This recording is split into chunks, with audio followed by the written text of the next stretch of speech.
Penny with SwissWatchExpo. Today I'm looking at a really special Tag Heuer Formula 1 ladies mid-size watch. This is a 32mm watch. Like I said, it's a mid-size. It also has an incredibly long bracelet, which is perfect if you have a larger wrist and you want a mid-size casual watch. I think this is the perfect casual watch because it is so white. I think that white watches always seem a little bit more casual than darker watches to me.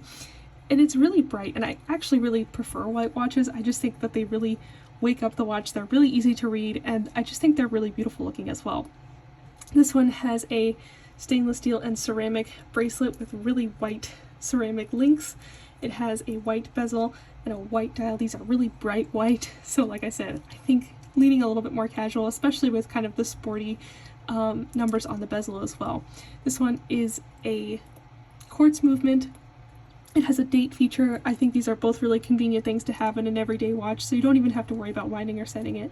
I think that you could potentially dress this watch up because it does have diamonds on the bezel, but the diamonds are quite small, so to me they just add a little bit of fun sparkle to this watch. They are absolutely gorgeous, of course, and potentially you might be able to wear this to maybe the office, but to me this is very much a casual everyday watch rather than a dressing up and going out watch. So if you are looking for a casual watch, if you already have a really fancy dress watch, or if you're just more of a casual person, you prefer a casual wardrobe, definitely look into this watch because it's a really great price for such a cool and unique watch. It's not a watch that you see all the time. It looks beautiful on, and I just think it's a really cool watch to wear. So if you're looking for a really special watch, especially one perfect for casual dressing days, definitely check out this Tag Heuer and all of our Tag Heuers at SwissWatchExpo.com.